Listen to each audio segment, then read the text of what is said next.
ഭദ്രൻ്റെ രണ്ടാം കെട്ട്. രചനാ സംഭാഷണം മൈഥിലി മിത്ര. ഭാഗം 6. കുട്ടിക്ക് എന്താ പറ്റിയേ? മംഗലശ്ശേരിയിലേക്ക് കയറി ചെല്ലുമ്പോൾ തന്നെ ഉമ്മറത്ത് എന്തോ വായിച്ചുകൊണ്ടിരുന്ന അപ്പൂപ്പൻ്റെ ചോദ്യം കേട്ട് അവളൊന്ന് വിറച്ചു. മറുപടി ഒന്നും തന്നെ പറയാതെ അടുത്തു നിന്നിരുന്ന അമ്മയെ അവളൊന്ന് നോക്കി. പറയൂ എന്ന അർത്ഥത്തിൽ. അത് പിന്നെ അച്ഛാ, ഭദ്രൻ ഇവളെ അടിച്ചു. വിമല എങ്ങനെയൊക്കെയോ പറഞ്ഞൊപ്പിച്ചു. ഭദ്രനോ?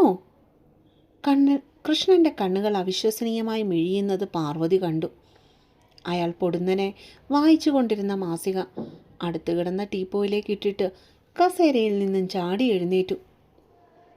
അവൻ അങ്ങനൊന്നും ചെയ്യുന്ന ആളല്ലല്ലോ. കൃഷ്ണൻ അതിൽ തന്നെ ഉറച്ചു നിൽക്കുന്നത് കണ്ട് പാർവതിക്ക് വല്ലാത്ത ദേഷ്യം തോന്നി. വന്നപ്പോൾ തൊട്ട് കേൾക്കുന്ന പേരാണ് ഭദ്രൻ ഭദ്രൻ. ഇപ്പം തന്നെ ചെമ്പകശ്ശേരിയിലേക്ക് പോകാമെന്ന് പറഞ്ഞ് അമ്മ തന്നെ അങ്ങോട്ടേക്ക് കൂട്ടിക്കൊണ്ടു പോയപ്പോൾ അതയാളുടെ വീടാണെന്ന് താൻ സ്വപ്നത്തിൽ പോലും വിചാരിച്ചില്ല. എയർപോർട്ടിൽ വെച്ച് അമ്മയുടെ ഭദ്രൂട്ട എന്നുള്ള വിളി തന്നെ വല്ലാതെ അലോസരപ്പെടുത്തിയിരുന്നു. എങ്കിലും കടിച്ചു പിടിച്ചാണ് താൻ ഇവിടം വരെ വന്നത്. ഇവിടെ വന്നപ്പോഴേക്കും അപ്പൂപ്പൻ്റെ അമ്മൂമ്മയുടെയും നാവിൽ നിന്നും ഭദ്രനുള്ള പേര് മാത്രമേ താൻ കേട്ടിട്ടുള്ളൂ. അയാളെപ്പറ്റി പറയുമ്പോൾ ഈ വീട്ടുകാരുടെ കണ്ണുകളിൽ തെളിയുന്ന സ്നേഹവും വാത്സല്യവും ബഹുമാനവും ഒക്കെ എന്തിനാണെന്ന് തനിക്ക് ഇത്ര നേരമായിട്ടും മനസ്സിലാകുന്നില്ല. ഈ വീട്ടിൽ അയാൾക്ക് എന്തിനാണ് ഇത്രയും അധികാരം കൊടുക്കുന്നത്? ഇപ്പോൾ തന്നെ നീര് വെച്ച മുഖവുമായി മുൻപിൽ ചെന്ന് നിന്നിട്ടും അപ്പൂപ്പൻ അയാളെയാണ് വിശ്വാസം. പാർവതിയുടെ കണ്ണുകളിൽ സങ്കടത്തോടൊപ്പം തന്നെ ഭദ്രനോടുള്ള പകയും എരിഞ്ഞു. എന്താ സംഭവിച്ചേ? ഭദ്രൻ അങ്ങനെ ചെയ്തിട്ടുണ്ടെങ്കിൽ അതിന് പിന്നിൽ എന്തെങ്കിലും കാരണവും കാണും. അയാൾ ഗൗരവത്തോടെ പാർവതിയുടെ മുഖത്തേക്ക് നോക്കി. നന്ദനയുടെ ഫോട്ടോ നിലത്ത് വീണുടഞ്ഞു. ഇവൾ പൊട്ടിച്ചതാണെന്നും പറഞ്ഞ ഭദ്രൻ അടിച്ചത്.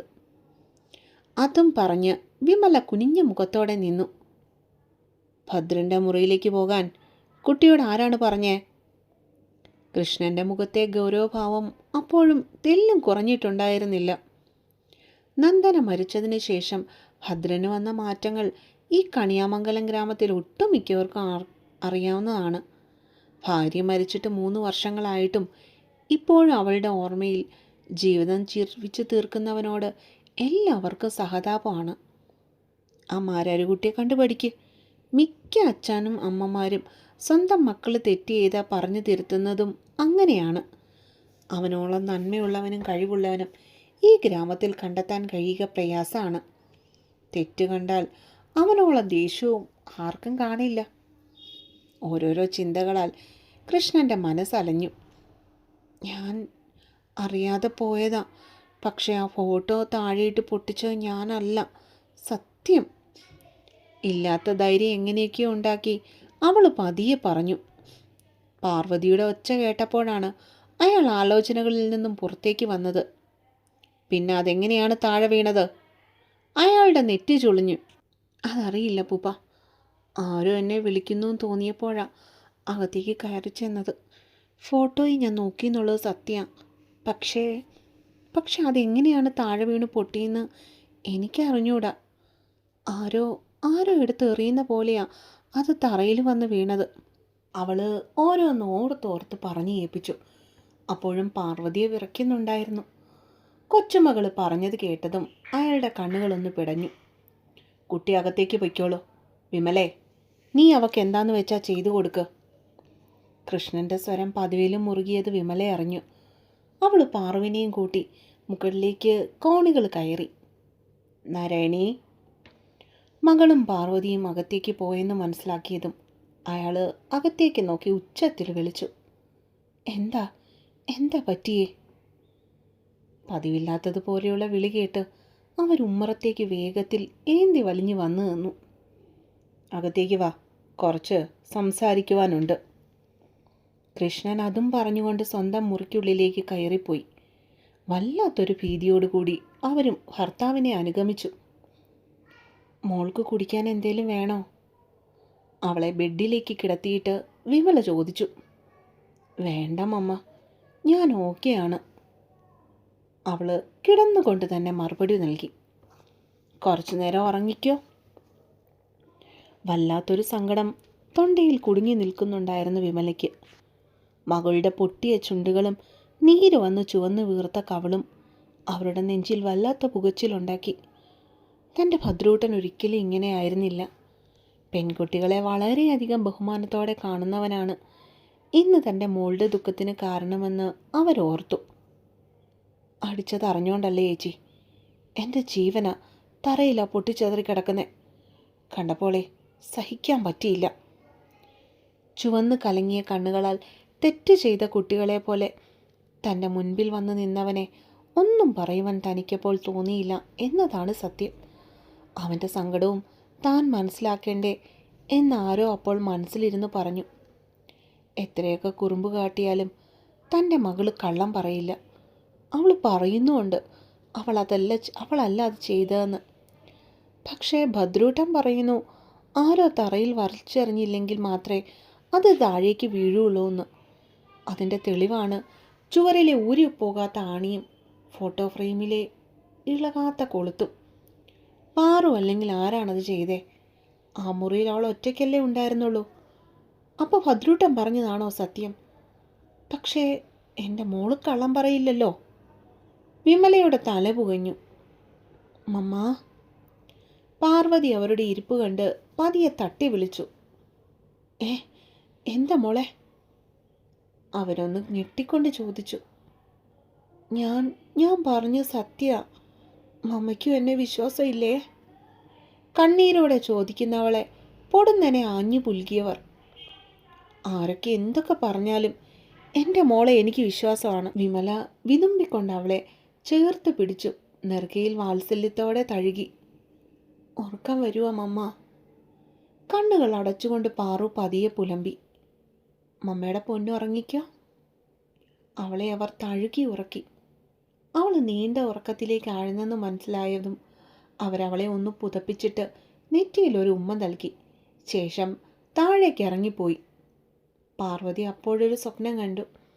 ഭദ്രൻ്റെ മുറിയിൽ കണ്ട ഫോട്ടോയിലെ ചേച്ചി അവളുടെ അരികിൽ വന്നിരിക്കുന്നതും കണ്ണീരോടെ അവളുടെ മുറിപ്പാടുകളിൽ വിരലോടിക്കുന്നതും. ഒത്തിരി നൊന്തോ? നന്ദന വിഷമത്തോടെ ചോദിച്ചു.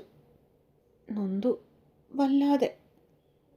സാരില്ല, പെട്ടെന്ന് മാറും കേട്ടോ. വീണ്ടും ആ ചേച്ചി പറയുന്നത് കേട്ടു.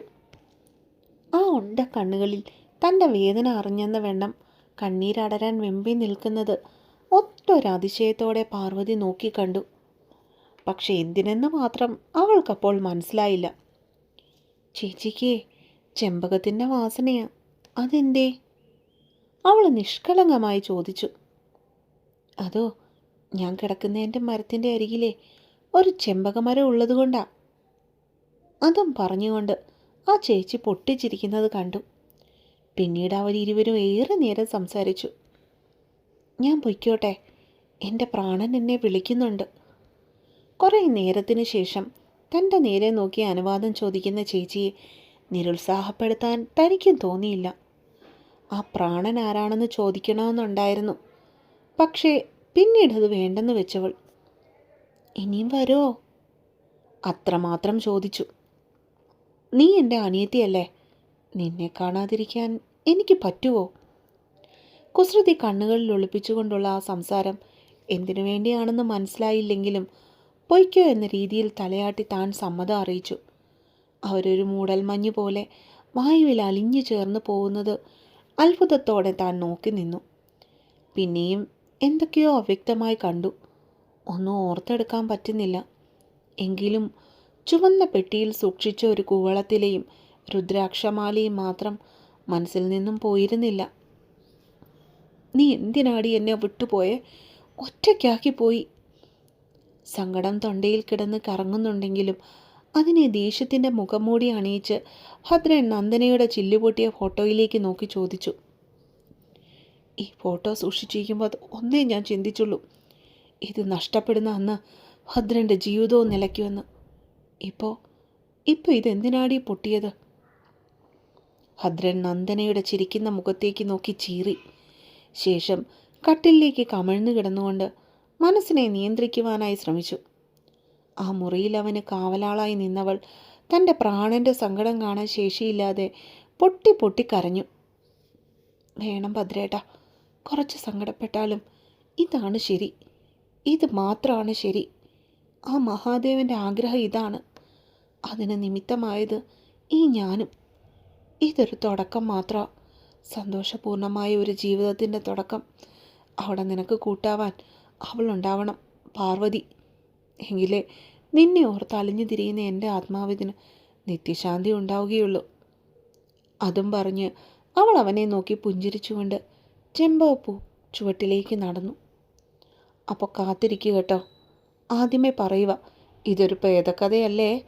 ചിലതൊക്കെ ആത്മാവെന്നും പറഞ്ഞ് ഇടയ്ക്കിടയ്ക്ക് കയറി വരും. അതിനെയൊക്കെ കണ്ടില്ല കേട്ടില്ല എന്ന രീതിയിൽ നിങ്ങൾ അങ്ങ് പോയേക്കണം.